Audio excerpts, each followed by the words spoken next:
नमस्कार. बृहन्मुंबई महानगरपालिका माध्यमिक शिक्षण विभाग आयोजित ऑनलाईन तासिकेमध्ये सर्व विद्यार्थ्यांचे सहर्ष स्वागत. मी श्री अरुण वसंतराव भोसले, सहाय्यक शिक्षक तथा प्रभारी मुख्याध्यापक, रापमार्ग माध्यमिक मनपा शाळा बांद्रा पूर्व. आज आपण इयत्ता 9वी विषय विज्ञान व तंत्रज्ञान या विषयातील प्रकरण नंबर 13 कार्बन एक महत्त्वाचे मूलद्रव्य याचा आपण अभ्यास करणार आहोत. या प्रकरणातील सुरुवातीचा भाग झालेला आहे, त्याची थोडक्यात आपण उजळणी बघणार आहोत. या प्रकरणातील अगोदरचे सर्व विषयांचे व्हिडिओ तुम्हास BMC Education.9 स्टँडर्ड मराठी या यूट्यूब चॅनलवरती पाहायला मिळतील, ते तुम्ही अवश्य पाहावे. कार्बन एक महत्त्वाचे मूलद्रव्य या घटकामध्ये आपण यापूर्वी कार्बनचा आढळ, कार्बनचे गुणधर्म, अपरूपे, हिरा आणि ग्राफाइट त्यांचे गुणधर्म, त्यांचे उपयोग याविषयी सविस्तर अभ्यास आपण अगोदरच्या तासामध्ये केलेला आहोत. आज आपण हायड्रोकार्बन मूलभूत सेंद्रिय संयुगे या नवीन घटकाचा अभ्यास करणार आहोत. आता हायड्रोकार्बन म्हणजे काय, तर त्याच्या नावामध्येच हायड्रोकार्बनचा अर्थ सामावलेला आहे. सेंद्रिय संयुगामध्ये कार्बन सोबत हायड्रोजन हे मूलद्रव्य असते आणि त्यास आपण हायड्रोकार्बन असे म्हणतो. आकृतीत दाखवल्याप्रमाणे आपणास एक कार्बनचा अणू आहे आणि त्याच्याभोवती 4 हायड्रोजनचे अणू हे सहसंयुज बंधाने जोडलेले आहेत. याचा अर्थ कार्बनची संयुजा ही 4 आहे आणि त्याची अष्टक पूर्ण करण्यासाठी तो 4 हायड्रोजन अणूशी सहसंयुज बंध जोडतो आणि अशा प्रकारे नवीन सेंद्रिय संयुग तयार होते. त्याला आपण मिथेन असे म्हणतो. त्याचं रेणूसूत्र आहे CH4.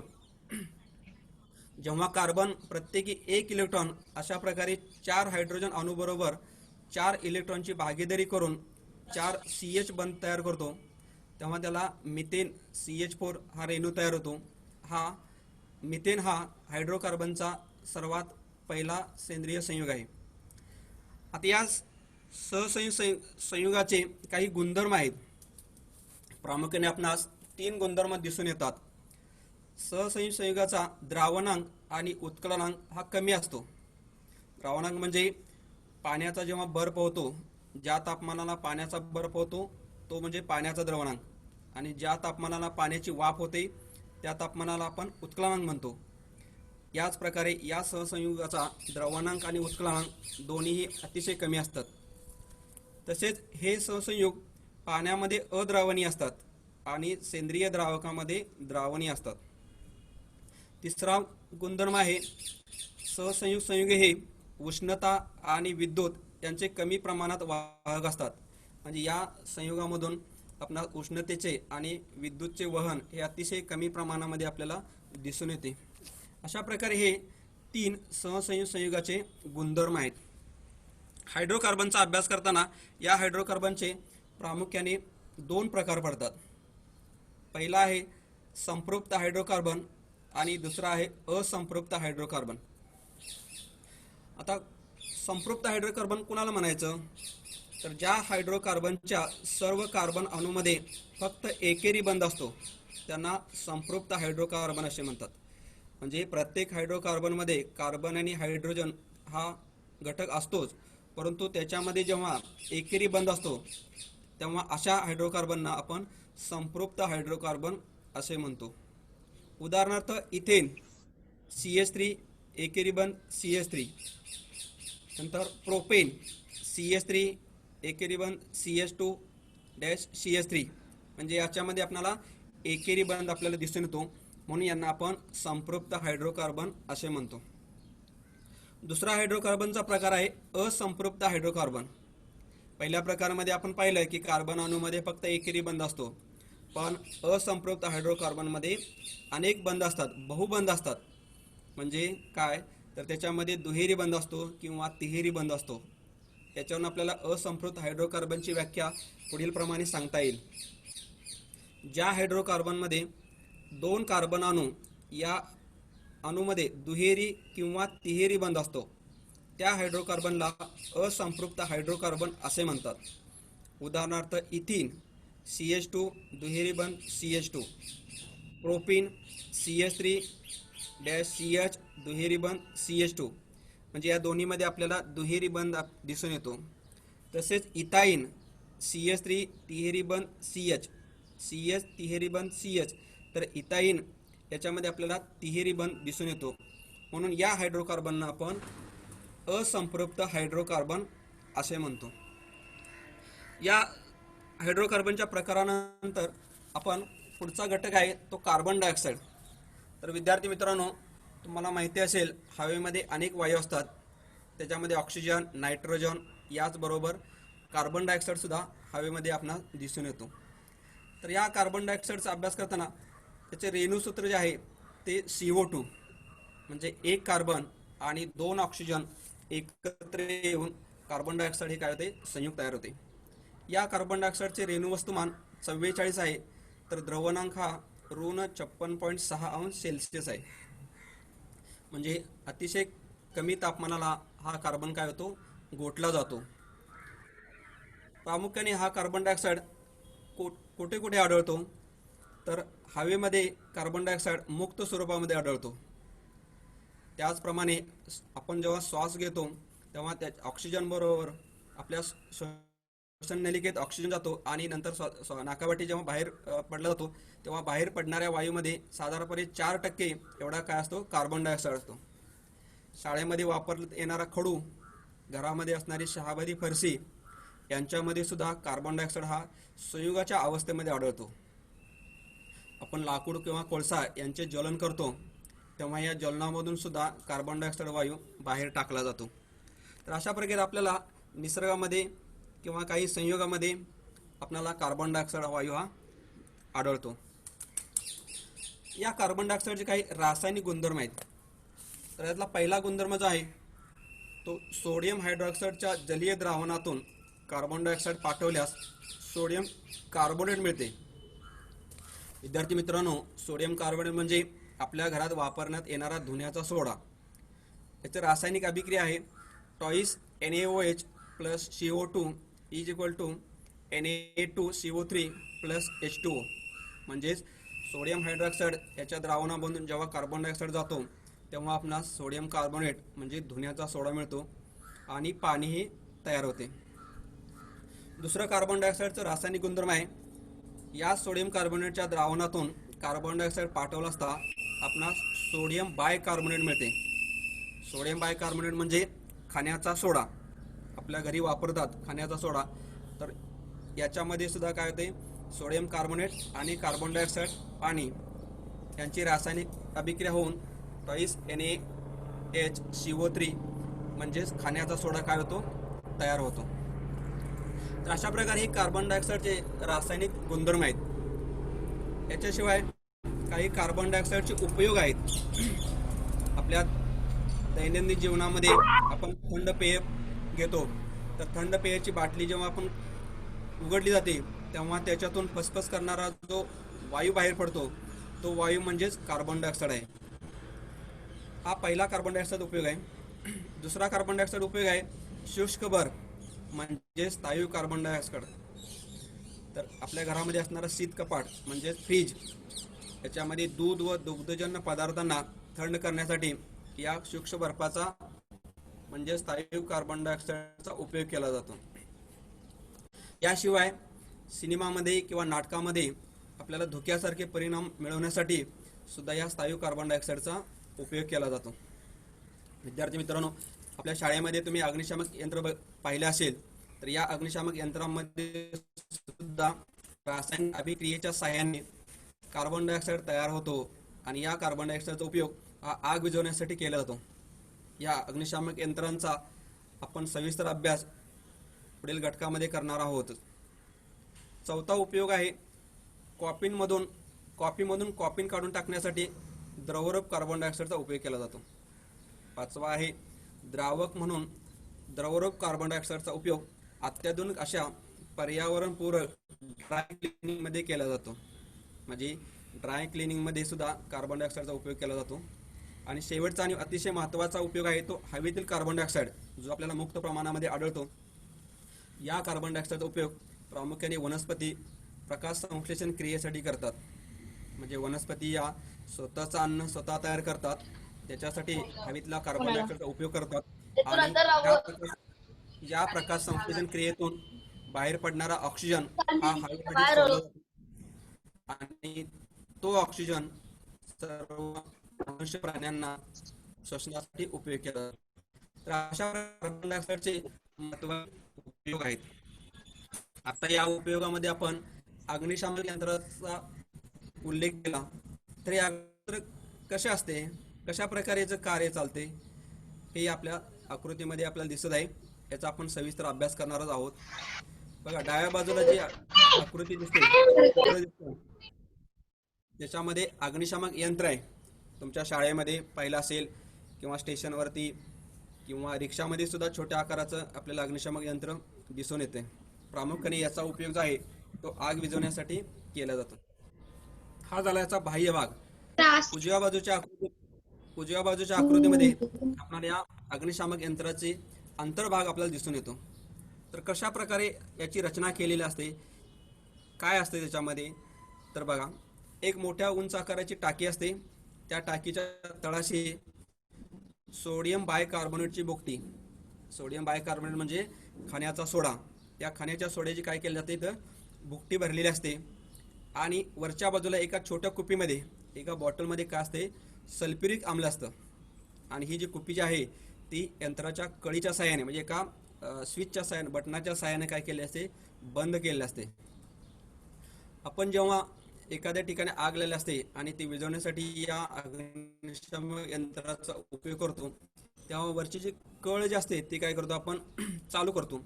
आणि ही चालू केल्यामुळे त्या कुपीमधील जे सल्फ्युरिक आम्ल आहे, ते सल्फ्युरिक आम्लाची जी कुपी आहे ती फुटून त्यातील सल्फ्युरिक आम्ल हे सोडियम बायकार्बोनेट बरोबर काय होते, अभिक्रिया होते. आणि यांच्यामध्ये रासायनिक अभिक्रिया होऊन कार्बन डायऑक्साईड वायू मुक्त होतो. आणि हा बाहेर पडणारा कार्बन डायऑक्साईड नलिकेच्या साह्याने आग लागलेल्या भागावरती सोडल्यास ती आग काय केली जाते, विझवली जाते.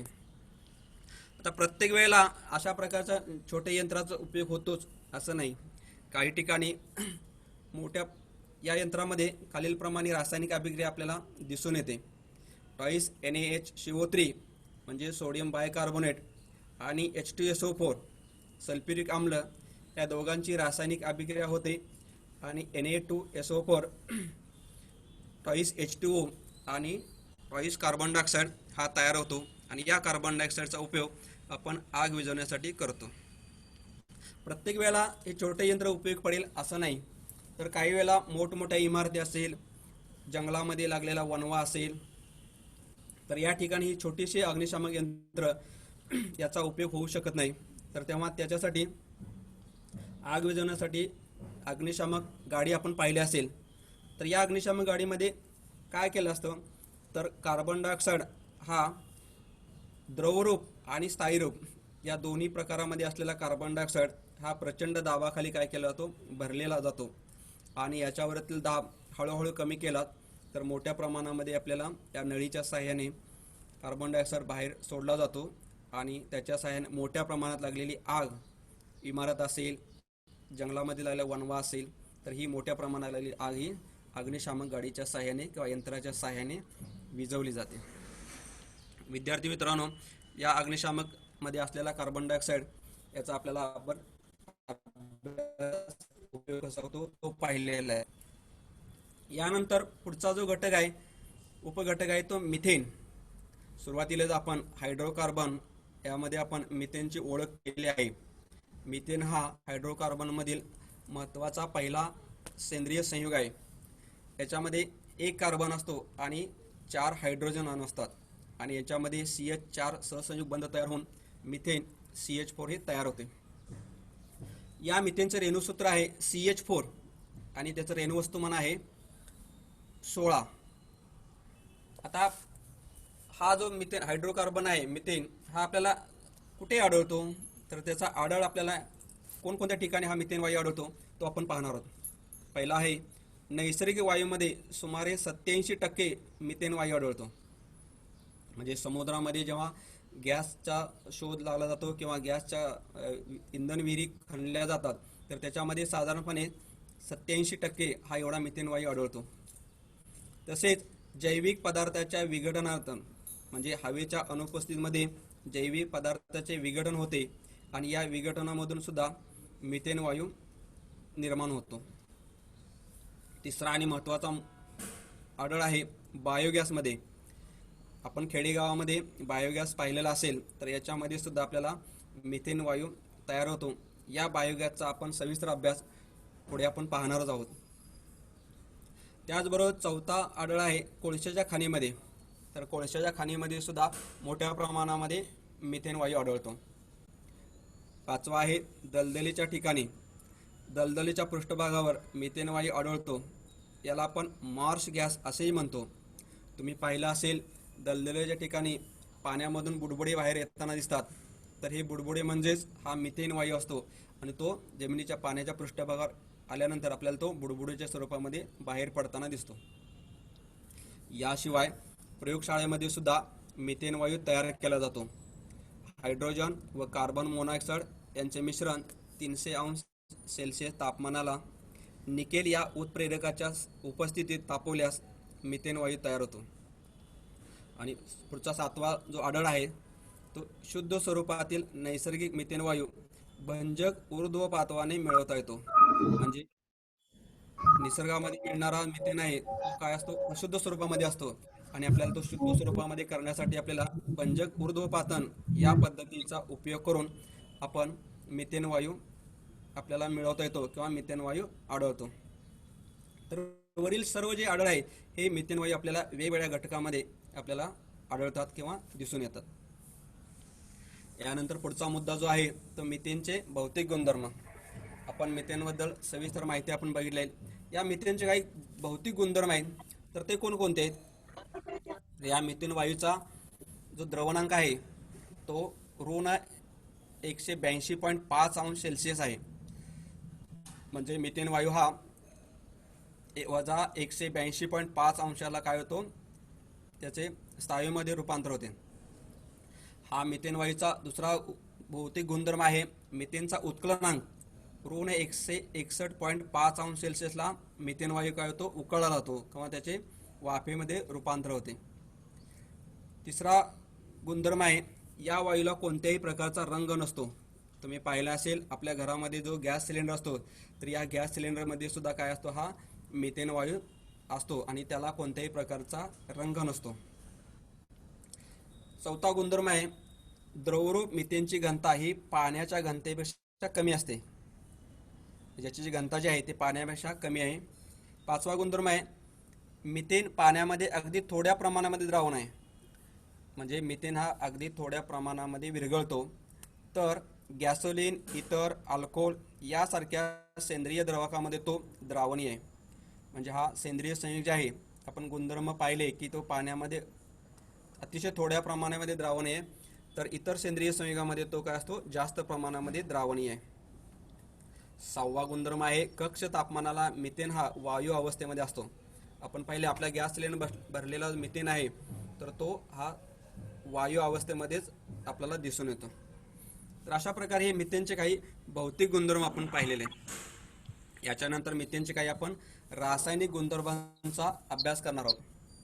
पहिला गुणधर्म आहे ऑक्सिजन बरोबर अभिक्रिया. म्हणजे मिथेन जेव्हा हवेमध्ये त्याचे ज्वलन होते तेव्हा त्याच्यामध्ये उष्णता आणि कार्बन डायऑक्साईड वायू तयार होतो.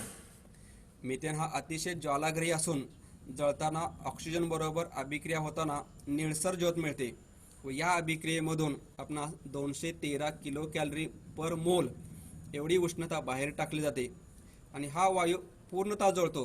म्हणजे याच्यापासून कोणत्याही प्रकारचे प्रदूषण होत नाही किंवा एखादा कण राहत नाही किंवा कार्बनचा एखादा अणू थोडे घटक राहत नाहीत.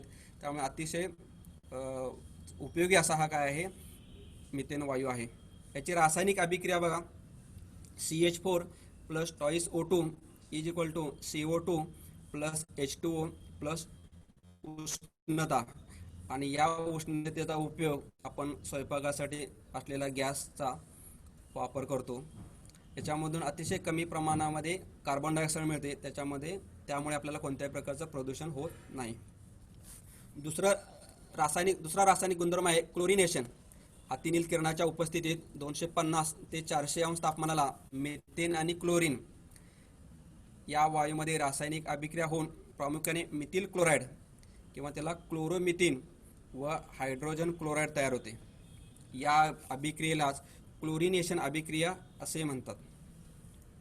याच्यामधील रासायनिक अभिक्रिया पुढील प्रमाणे घडून येते. CH4 प्लस Cl2 प्रकाशाच्या सहाय्याने CH3Cl methyl chloride plus HCl म्हणजे हायड्रोक्लोरिक आम्ल, या अभिक्रियेला आपण क्लोरिनेशन अभिक्रिया असे म्हणतो. मिथेनचे आपण भौतिक गुणधर्म, रासायनिक गुणधर्म पाहिलेत. आता आपण मिथेनचे काही उपयोग पाहणार आहोत. तर मिथेनचा उपयोग कशासाठी केला जातो? तर आता आपण बघितलं की आपल्याला आपल्या घरामध्ये असणाऱ्या गॅस सिलेंडरमध्ये हा मिथेन असतो, तर आपल्याला ज्वलनासाठी त्याचा उपयोग होतोच. याच्याशिवाय अजून काही उपयोग आहेत.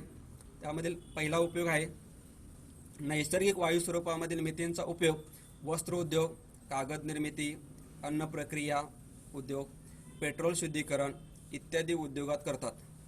म्हणजे पेट्रोलच्या विहिरीमध्ये जेव्हा आपल्याला पेट्रोल मिळते तेव्हा ते अशुद्ध स्वरूपामध्ये असते आणि आपल्याला ते शुद्ध करायचं असेल तर त्याच्यासाठी हा मिथेन वायूचा उपयोग केला जातो. दुसरा आहे सर्वात लहान लांबीचा हायड्रोकार्बन असल्यामुळे मिथेनच्या ज्वलनातून बाहेर पडणाऱ्या कार्बन डायऑक्साईडचे प्रमाण खूप कमी असते, म्हणून याचा वापर घरगुती इंधन म्हणून केला जातो. कारण याच्या ज्वलनामधून बाहेर पडणारा कार्बन डायऑक्साईड हा अतिशय कमी प्रमाणामध्ये असतो आणि म्हणून त्याचा उपयोग हा इंधन म्हणून केला जातो. याच्याशिवाय ethanol, methyl chloride, methylene chloride तसेच अमोनिया, ॲसिटिलीन या कार्बन संयुगांच्या निर्मितीसाठी सुद्धा मिथेनचा वापर केला जातो.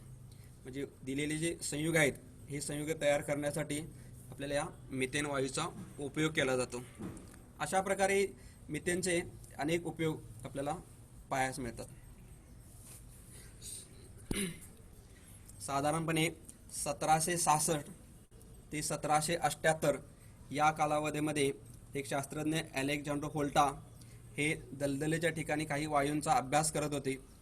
त्यावेळेला त्यांना असं दिसून आले की या दलदलीच्या ठिकाणी काही वायू हे जमिनीच्या खालून वरती भूपृष्ठावर येतात आणि बुडबुडीच्या स्वरूपामध्ये बाहेर पडतात. आणि तेव्हा त्यांचा अभ्यास करताना त्यांना हा मिथेन वायू आहे असा त्यांनी प्रथम शोध लावला. म्हणजे मिथेन वायूचा शोध लावण्याचे सर्व श्रेय अलेक्झांड्रा व्होल्टा या शास्त्रज्ञांना जाते.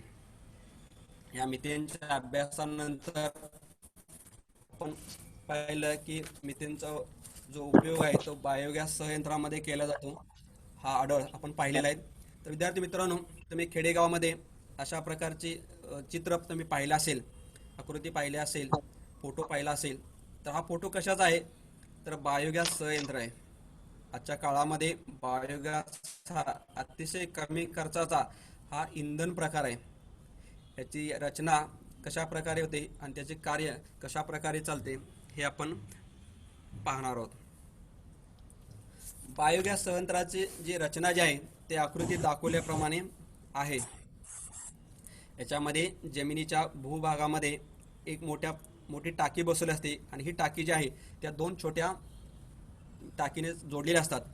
डाव्या बाजूला एक टाकी आहे, उजव्या बाजूला एक टाकी. तर उजव्या बाजूच्या टाकीमध्ये शेतातील पाला पाचोळा, शेण यांचं मिश्रण ह्या डाव्या बाजूच्या टाकीमध्ये टाकलं जातं. पाणी आणि येणारं जे मिश्रण आहे ते मधल्या टाकीमध्ये जमा होतं आणि हे जमा झालेल्या मिश्रणामध्ये काय होतं, विघटनाची क्रिया होते. आणि विघटनाची क्रिया झाल्यानंतर त्याच्यातून जो बाहेर पडणारा मिथेन वायू आहे तो वरच्या मधल्या टाकीमध्ये मोकळ्या जागेमध्ये जमा होतो. प्रक्रिया झालेले शेण, पाणी, मिश्रण यांचा जो राळा असतो तो उजव्या बाजूच्या टाकीतून बाहेर पडतो आणि आपल्याला इंधनासाठी उपयुक्त असलेला मिथेन वायू हा वायू बाहेर पडण्याच्या मार्गातून आपल्याला स्वयंपाकासाठी वापरला जातो. तर याची रचना आणि कार्य कसे चालते हे आपण पाहू. बायोगॅस संयंत्रामध्ये जनावरांचे शेण, पालापाचोळा, ओला कचरा यांचे विनाशी जीवाणूमार्फत विघटन होते. म्हणजे मधल्या टाकीमध्ये गेल्यानंतर त्यांच्यामध्ये जीवाणूंच्या सहाय्याने विघटन होते आणि त्यातून मिथेन वायू तयार होतो. याला आपण बायोगॅस असे म्हणतो.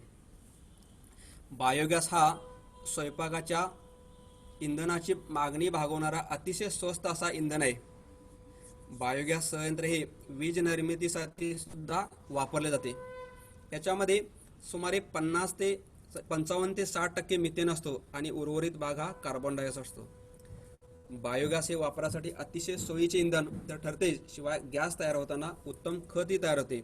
म्हणजे शेतकऱ्यांना स्वयंपाकासाठी लागणारा गॅस असेल, विजेच्या बल्ब लावण्यासाठी मिळणारा गॅस असेल, याच्याशिवाय याच्यातून उत्तम प्रकारे खत तयार होते आणि या खताचा सेंद्रिय खत म्हणून शेतीसाठी खूप काय होतो, उपयोग केला जातो.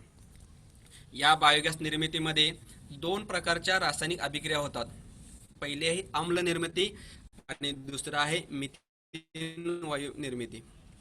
आता अम्लामध्ये काय होतं, तर कचऱ्यातील जैव विघटन योग्य जटिल सेंद्रिय संयुगावर जीवाणू अभिक्रिया करतात आणि त्याच्यापासून ऑर्गॅनिक ॲसिड म्हणजे सेंद्रिय आम्ल तयार होते. आणि हे सेंद्रिय आम्ल तयार झालेलं आहे त्याला मिथेनजनिक जीवाणू सेंद्रिय आम्लावर रासायनिक अभिक्रिया होऊन त्याच्यापासून मिथेन हा वायू तयार होतो. म्हणजे CH3 CCOH याच्यापासून CH4 आणि कार्बन डायऑक्साईड तयार होतो. हा जो बायोगॅस आहे अतिशय पर्यावरणपूरक इंधन आहे. तुम्ही आकृतीमध्ये पाहिलं असेल, खेडेगावातलं एक चित्र आहे. याच्यामध्ये बघा शेतामध्ये टाकी बसवलेली आहे बायोगॅस संयंत्राची. त्याच्यामध्ये त्यांचे टॉयलेट बाथरूम कनेक्ट केलेलं आहे. जनावरांचं शेण मूत्र जे आहे तेही त्याच्यामध्ये टाकलं जातं. शेतातला जो कचरा असतो तोही त्याच्यामध्ये टाकला जातो आणि हा सर्व एकत्र टाकून त्याच्यापासून बायोगॅस तयार होतो. तो घरी स्वयंपाकासाठी वापरला जातो. बायोगॅस हे पर्यावरणास मदत करणारे पर्यावरणपूरक इंधन आहे. म्हणजे आपल्या घरी खेडेगावामध्ये गॅस नसेल तर त्या ठिकाणी काय केलं, लाकडाचा उपयोग केला जातो आणि हे लाकूड मिळवण्यासाठी वृक्षतोड केली जाते किंवा गॅस सिलेंडर घेण्यासाठी पैसे खर्च करावे लागतात किंवा लाकडाच्या ज्वलनामधून जो धूर बाहेर पडतो, कार्बन डायऑक्साईड वायू पडतो, त्याच्यामुळे श्वसनास त्रास होतो. तर अशा प्रकारे अनेक अडचणी या इंधनामध्ये होतात. तर या सर्वावरती अतिशय स्वस्त आणि पर्यावरणपूरक हा बायोगॅस आहे, हे आपल्याला वरील आकृतीमधून दिसून येते. विद्यार्थी मित्रांनो, आतापर्यंत आपण या घटकामध्ये आपण काय काय शिकलो याचा थोडक्यात आपण आढावा घेणार आहोत. पहिला मुद्दा आहे तो हायड्रोकार्बन, म्हणजे कार्बन आणि हायड्रोजन यांच्या संयोगाला आपण हायड्रोकार्बन म्हणतो. संपृक्त आणि असंपृक्त हायड्रोकार्बन, म्हणजे एकेरी बंध असतो तेव्हा त्याला संपृक्त हायड्रोकार्बन म्हणतो. दुहेरी किंवा तिहेरी बंध असतो तेव्हा त्याला असंपृक्त हायड्रोकार्बन म्हणतो. कार्बन डायऑक्साईडचे काही भौतिक गुणधर्म, काही रासायनिक गुणधर्म यांचाही आपण अभ्यास केला आहे. कार्बन डायऑक्साईडचे उपयोग याचाही अभ्यास केलेला आहे. त्याच्यानंतर अग्निशामक यंत्र ते कशा प्रकारे वापरले जाते, त्याच्यामध्ये कोणत्या प्रकारची रासायनिक अभिक्रिया होऊन कार्बन डायऑक्साईड तयार होतो. मिथेनचा आढळ, मिथेनचे भौतिक गुणधर्म, रासायनिक गुणधर्म, तसेच मिथेनचा उपयोग आणि शेवटचा मुद्दा जो आपण पाहिला तो बायोगॅस. या बायोगॅसची कशा प्रकारे रचना होते, कशा प्रकारे त्याच्यामध्ये विघटन अभिक्रिया होते आणि मिथेन वायू बाहेर पडतो. या सर्वांचा सविस्तर अभ्यास आपण या प्रकारामध्ये पण केलेला आहे. तुम्हाला सगळे घटक जे आहेत ते व्यवस्थित समजले असतील. तुम्हाला सर्व घटकांचा सविस्तर आपण अभ्यास झालेला आहे.